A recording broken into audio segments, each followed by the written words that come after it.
Know these two gentlemen in the room? If you don't, let us know. You shouldn't be here if you don't. It's great to have you guys. Yesterday, I was very proud to nominate Judge Amy Coney Barrett to the United States Supreme Court. She's one of our nation's most brilliant legal minds, and I think she'll do very well. We're moving along very quickly. Tremendous unity in the Republican Party. It's the consequence of winning elections, which we did very substantially, both in the Senate and obviously in the White House. And I think we're going to take back the House. I believe that very strongly. Kevin is doing a fantastic job. And I really believe we're going to take back the House. And we're all working very hard on that. We have noticed some comments made in the media about my incredibly qualified nominee, Amy. The New York Times said her religion is not consistent with American values. She's Catholic. It covers a lot of people.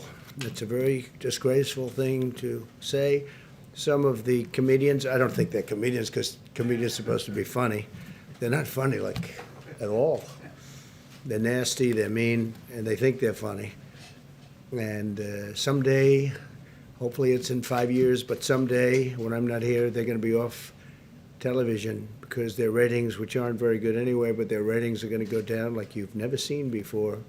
That includes a lot of others also. In fact, I'm sort of waiting for the New York Times and the Washington Post, ABC, CBS, NBC, CNN, MSDNC. I'm waiting for them to endorse me because if they don't, they're going to drop with a thud. Like, you know, it was supposed to have happened long ago, and then we won a race, and it was a great victory. And I think we've never had a more energized base. I don't think so. Nobody's ever seen anything like it. The rallies that we're having are incredible. We call them protests.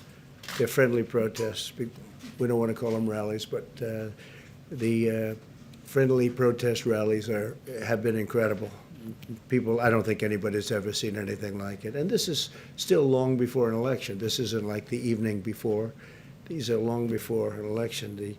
The incredible crowd we had in Pennsylvania and Virginia, in every state, no matter where, North Carolina, Florida, no matter where we go, we're having crowds like nobody. I don't think anybody's ever gotten before, ever, not even close.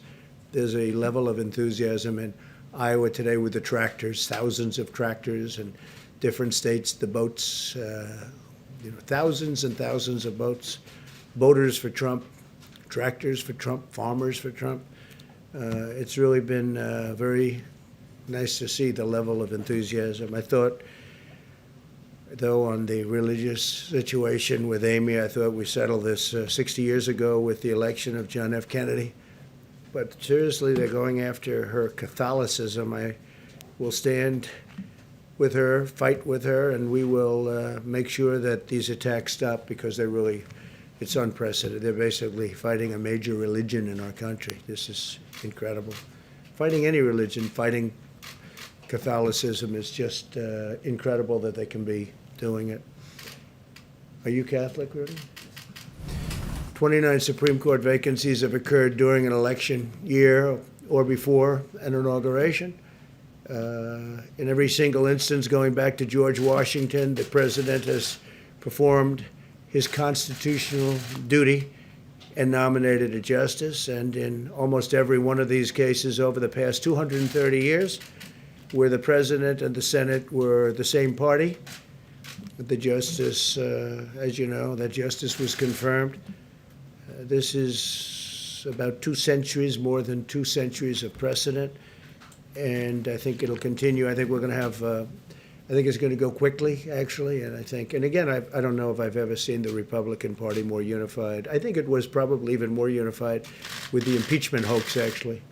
When they did the impeachment hoax, I think that was, which really turned out to be a hoax, because now you look at what's happening with the FBI and Justice Department, if you look at all of those text messages, emails that were sent, we have been totally proven right. They spied in our campaign, and everybody knew it.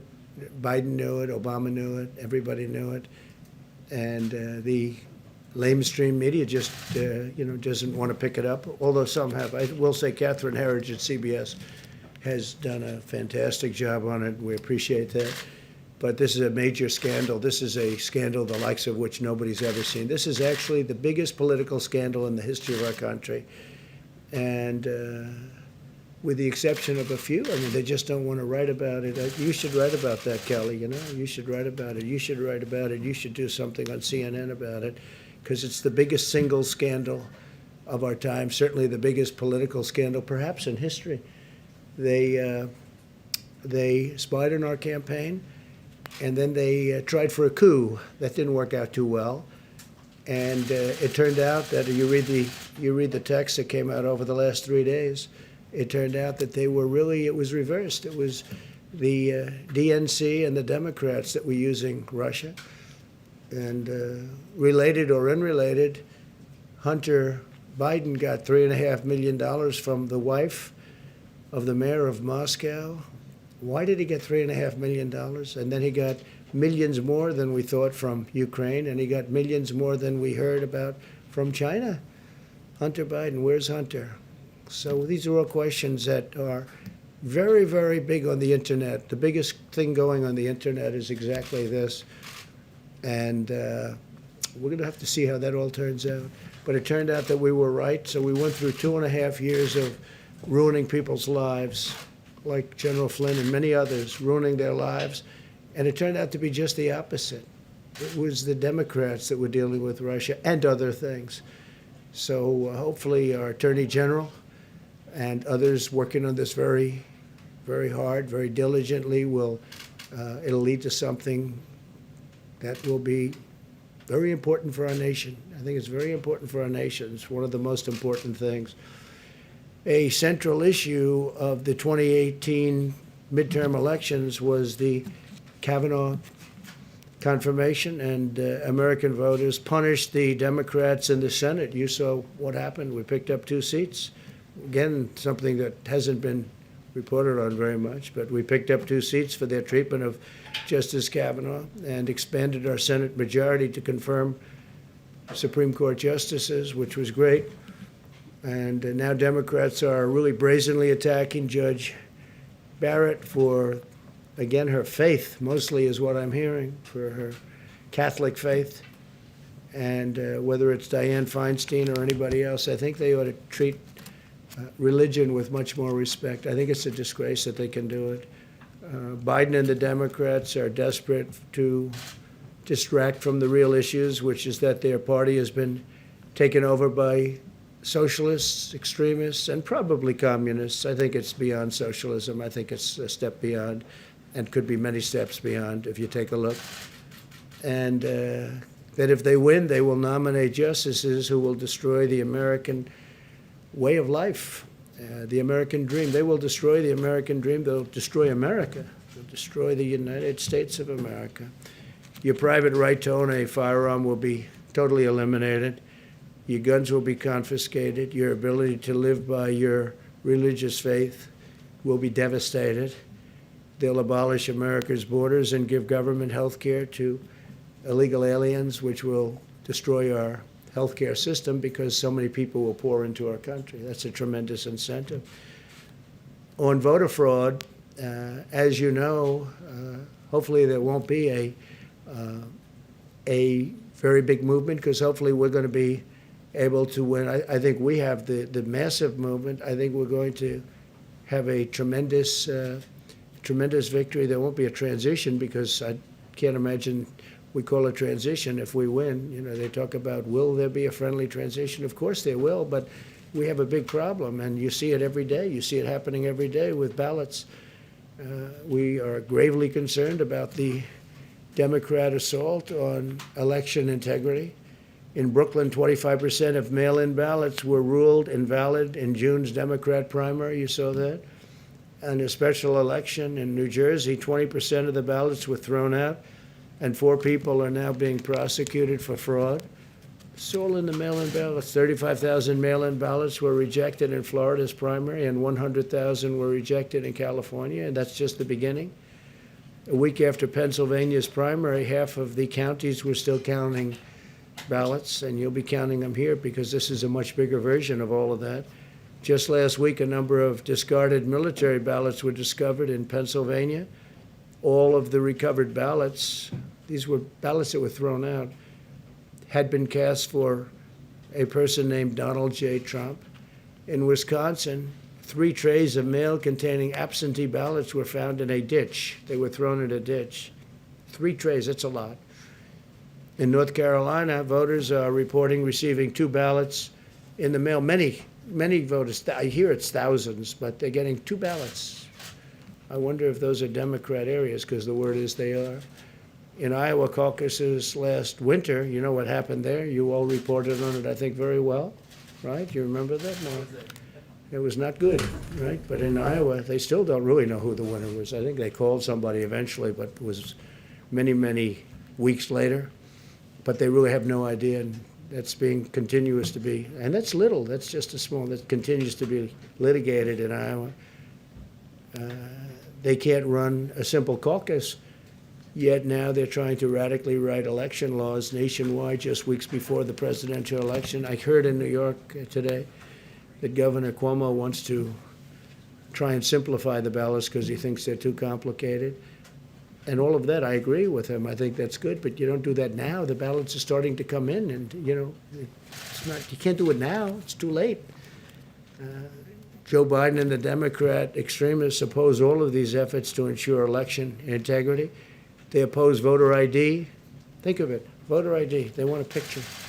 You have a picture for almost everything nowadays, but they don't want a picture. You had a picture to get into the Democrat National Convention. You had a card with your picture on it. Did you know that, fellas? You have to get into the Democratic National Convention, you have a card and your picture is on it. But they don't want it for voting, which is a very sacred right. We want proof of citizenship, a social security number requirement. They don't want any of this to happen. And they want no signature verification. They don't want to have a verified signature. So they want none of the safety valves that you would have. Think of it. They oppose voter ID. They oppose proof of citizenship. They oppose a social security number and requirements for social security numbers as a safety valve. And they oppose even simple signature verifications. They don't want to have signature verification. They want to require all states to do mail-in balloting, right? I call it unsolicited. Some people call it universal. I think universal doesn't make sense because nobody understands why universal. It's unsolicited. They want unsolicited mail-in ballot. In other words, just send these ballots to whoever you can think of. We had a case, I guess, in New Jersey you were reading to me where somebody was sent 2 ballots and they had one was had a hyphen in it, the name, and the other one had a K. And they got 2 names in it. So I wonder if that person was a Democrat, probably was. And mailing of millions of ballots to people who never asked for them. So millions of people are going to be getting ballots who never asked for the ballots. They don't want the ballots, or maybe they want them, maybe they don't. Nobody knows, really. This is really a recipe for chaos. So when you look at what happened in Iowa, and again, that was run by very smart people. It was a very limited election. It was very small numbers we're talking about doing that for the entire nation. And you could forget about November 3rd because you're going to be counting these things forever. And it's very dangerous for our country. So certainly transition, we all believe in transition. We believe not only in transition, but a very friendly. But when the ballots and when the system is rigged, which it is, obviously it is, and the only one that knows that better than me are the Democrats. And they go into closed rooms and they must laugh like hell at what's going on because these ballots are being found. And this is the beginning. I talk about it now at the rallies. All these people are watching, eyes and ears, thousands and thousands, tens of thousands. But there's no justification for these extreme changes to the election law. And if you can go to the grocery store, you can have an ID with your picture on it to vote is so important. I mean, it's just so important. So a lot of things are going on. Very importantly, though, I think very, very, very importantly is when you do your reporting, I think you ought to report on the FBI scandal because it's one of the great scandals in the history of our country. And I think people want to hear about it. If you look at the internet, you'll see how people want to hear about it. And they all know about it. And it just makes the media look so bad. And there's so much reporting, I could go into it right now, but I'm not going to do that. But it would be a tremendous thing for the mainstream media to really start reporting. I think your ratings would go through the roof. I really do, because people really are tired of this fake stuff where you don't even talk about it. And the biggest scandal, certainly the biggest political scandal in the history of our country, by far, bigger than Watergate, much bigger than Watergate, and they try and avoid it as much as possible. It's getting very hard to avoid. So we'll take a couple of questions, and you may have a question for these two very wonderful people, brilliant people from the standpoint of politics, I would say, and law. And if you have anything for Kayleigh, we'd love to do that. Go ahead, please. Bill? Thank you, sir. Last Wednesday, when you were speaking to the attorney generals, you said that you hoped federal judges were watching what was going on with mail-in ballots. Do you hope that Amy Coney Barrett is watching as well? I do. I'm sure she is. I think everybody is. I think everyone in the country. I think we've made it a very big issue. And it's an issue that the Democrats tried to get away with. I don't think they're getting away. I mean, so many reports now of phony ballots, that I don't know if it would have been reported before. But all of these rallies, we had thousands of people last night, as you know. And we're in Harrisburg, Pennsylvania. The night before, we were in Virginia. I mean, those crowds are, whether it was 35,000 or 30,000, those crowds are massive. And that's on very short notice. All of those people are watching. We have eyes and ears now that we wouldn't have had if we didn't bring it up. So no, I'm sure she's watching, and I'm sure that everybody's looking at it. I think it's just common sense. Go ahead, Vaughn. A quick follow-up. Did you discuss the election with her? No, I didn't. I just didn't think it would be appropriate. And I've watched over the years as presidents would interview and talk and make a decision on a Supreme Court justice. And I was actually surprised they wouldn't talk about various things like Roe. They wouldn't talk about, things that are very important. They think it's inappropriate to talk about them. I don't know that it's inappropriate, but I've gone by that custom. Go ahead, Phil. Thanks, sir. Democrats are arguing that ACB puts in danger not only Roe v. Wade, but a number of other decisions. Do you think that they are correct? No, I don't know. I mean, we depend. I think she's going to rule on the law. I think she's going to be a great justice for many years to come. But I can't say. They also bring up health care. I mean, Obamacare is terrible. It doesn't work. We've made the best of it. We got rid of the individual mandate, which is great. We are going to protect people with pre-existing conditions 100%.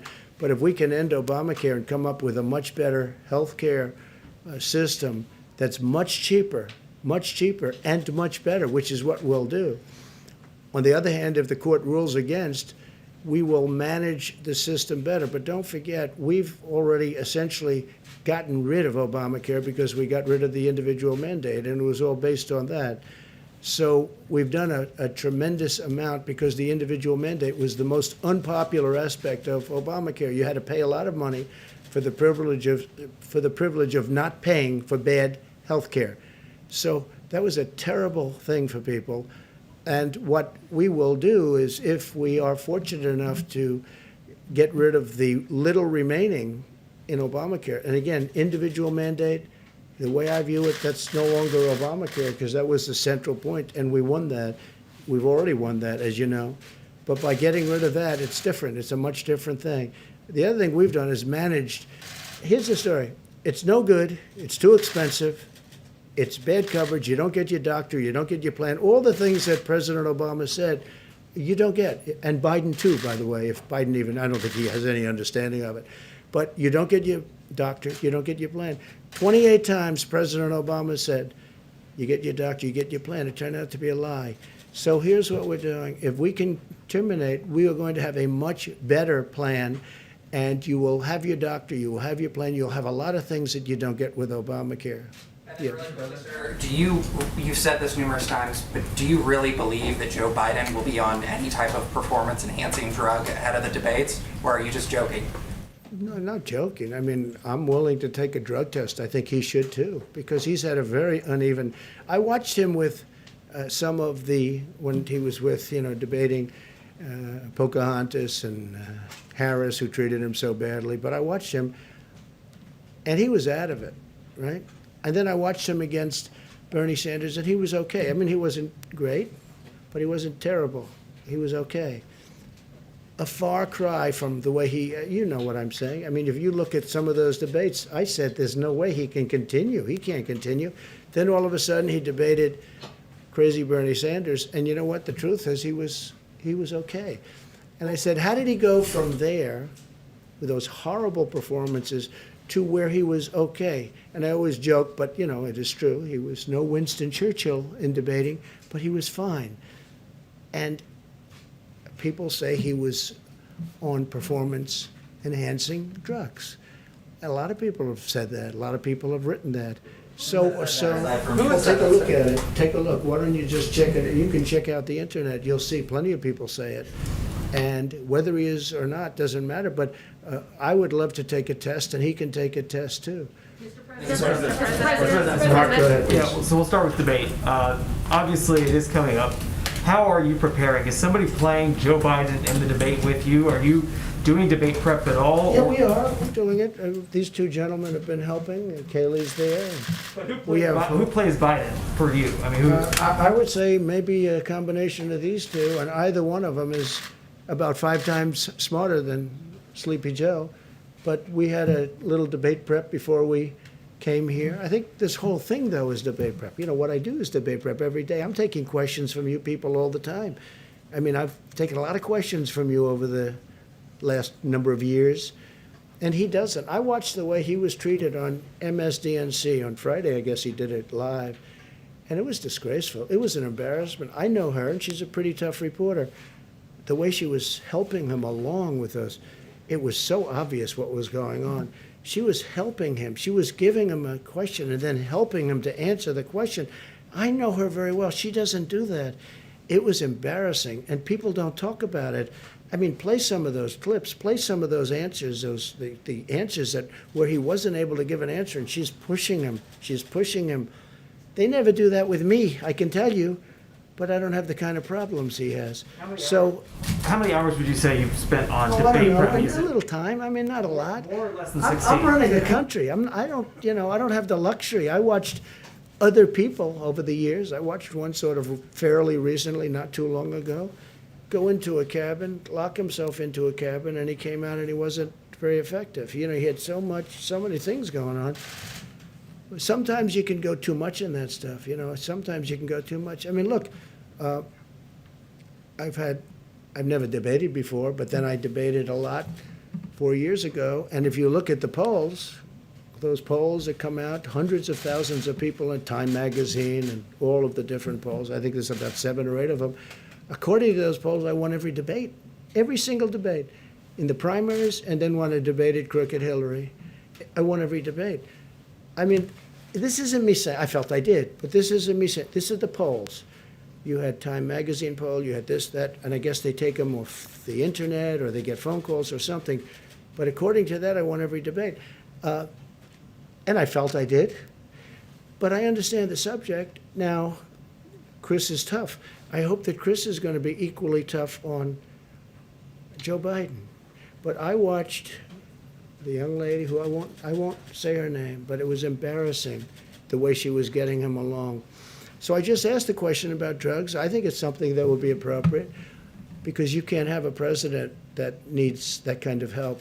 One question. If you do have a president that needs that kind of help, when you've got to deal with Putin and you've got to deal with President Xi of China and you have to deal with Kim Jong-un, and by the way, do you notice there's no war going on with North Korea, which everyone thought would be in about 1 week after I came to be president. They thought it was going to happen immediately. No war. And that's saving perhaps millions of lives, not just, they were saying, 50,000 people. No, millions and millions of people could have died. Chris will definitely have tough questions, and one of the ones that's going to likely, everybody's going to be talking about is there's a New York Times story that came out about an hour ago that says that when you came into the White House, you were paying about $750 a year in federal income tax. They are not releasing they're not publishing the tax returns. They're not showing that out there. They're saying to protect their sources.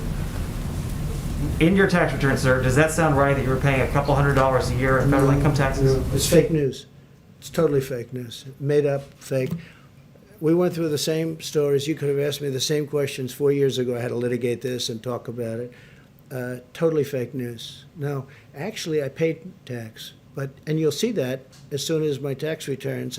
It's under audit. They've been under audit for a long time. The IRS does not treat me well. They treat me like the Tea Party, like they treated the Tea Party. They don't treat me well. They treat me very badly.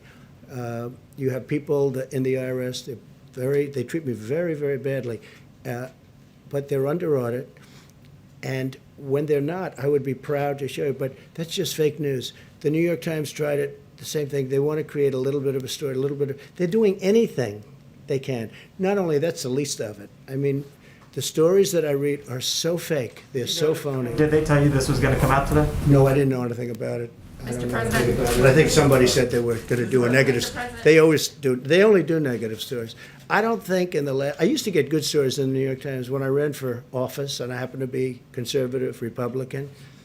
I don't think we've had a good story. They predicted my loss 4 years ago. They then apologized for their bad reporting. Then they predicted the FBI and all of these things. That's now proven to be a hoax, a complete hoax. They got Pulitzer Prizes along with the Washington Post. They should give all those Pulitzer Prizes back because everything was wrong. I mean, it was so bad. Their reporting was so bad, they were wrong. It was exactly the opposite. Now, there are people that should get Pulitzer Prizes. Solomon, Carter. They're not in the business of Pulitzer Prizes, but Sean Hannity got it right. Lou Dobbs got it right. Laura got it right. Many people Tucker got it right. There were many people that got it right. I don't know what they get other than a great salary and great ratings. I mean, I don't know what they get. Please go ahead. Federal tax in Thank you, sir. 2016. Jordan, go ahead. Yes, thank you. On the New York Times story, though, you have to understand that when Americans read that you may have paid only a few $100s in federal income tax per year, that seems very low for someone who's a billionaire. So how much? I mean, Well, can you give basically, people they're an saying I idea- paid nothing. Can you give people Yeah. an idea Yeah. of how much you actually are paying? Yeah, basically, well, first of all, I paid a lot, and I paid a lot of state income taxes, too. The New York State charges a lot, and I paid a lot of money in state. It'll all be revealed. It's going to come out. But after the auditors, they're doing their assessment. We've been negotiating for a long time. Things get settled, like in the IRS. But right now, when you're under audit, you don't do it. You don't do that. So we're under audit, but the story is a total fake. And all of this is this one, we had the same exact questions, usually asked by the same people, and that took place 4 years ago. You remember, this was so well litigated. It's incredible. If you look at the filings I think I have 108 pages of filings for all these different companies that do very well, obviously, because the filings, and nobody talks about that. You'll learn much more if you look at those filings, and we have to file every single year. But you'll learn much more if you look at those filings. Those filings are very complete.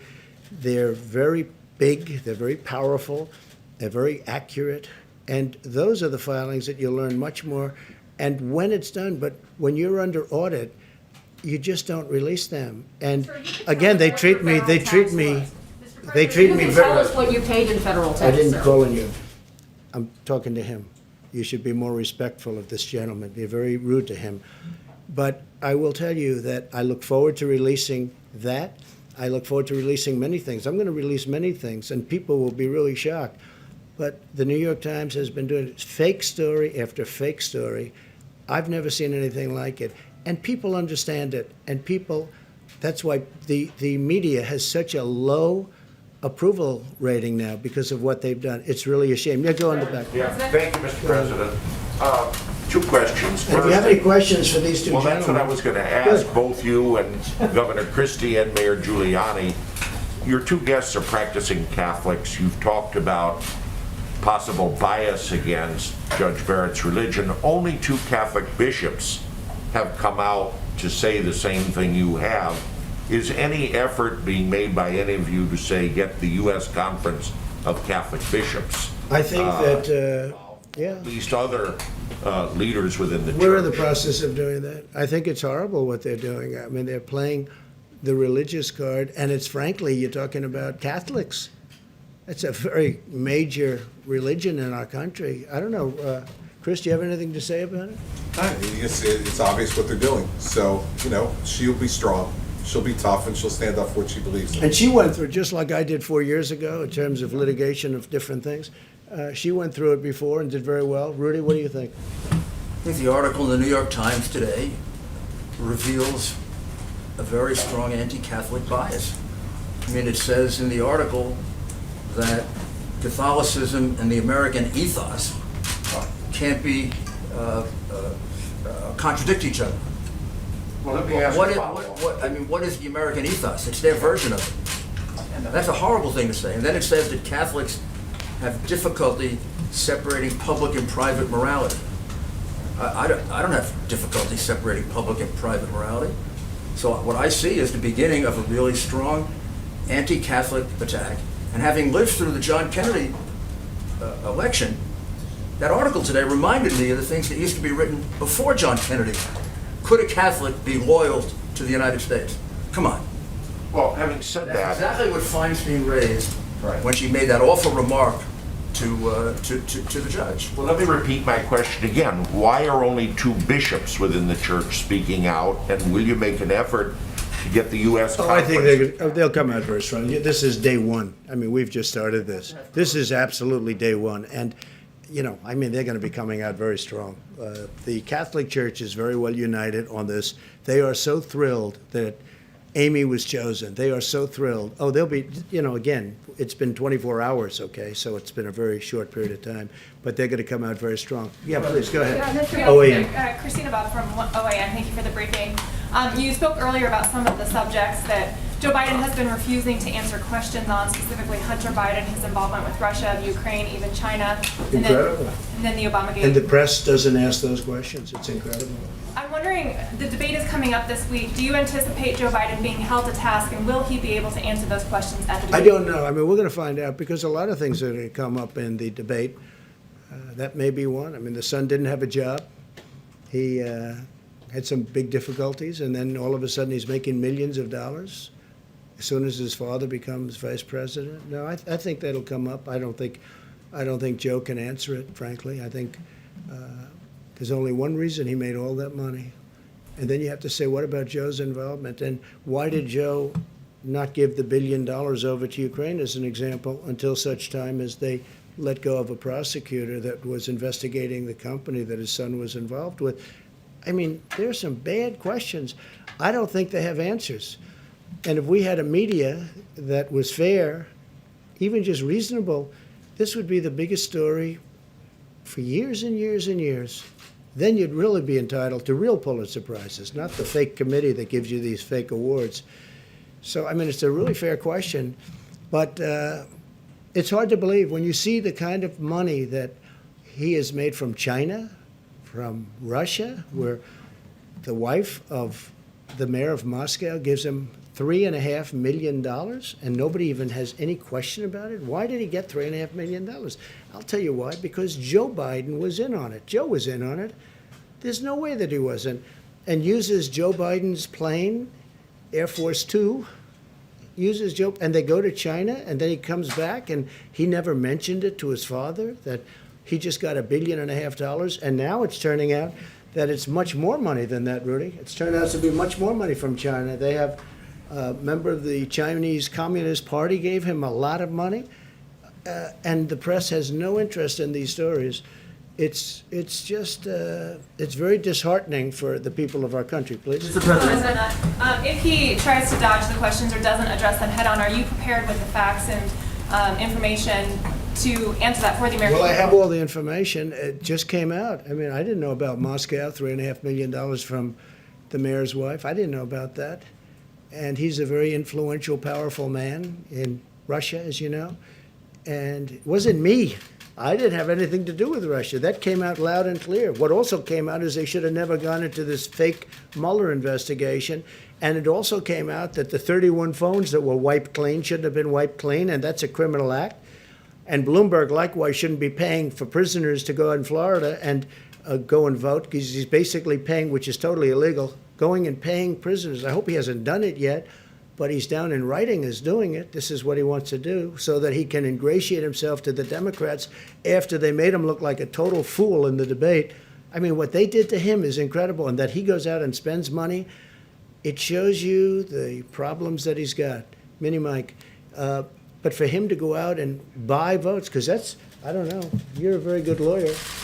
Are you allowed to go tell people that go vote, I'm going to pay off your Certainly tab? can't buy votes, that's for sure. Yeah, because that's what it is. I mean, it's a very serious charge. Yeah, please, go ahead. Mr. President, if the I election, didn't- I was talking to you, yeah. Thank you, Mr. President. You know that there has Hey, been, could you, we have a little more time. Yeah. Good, thank you.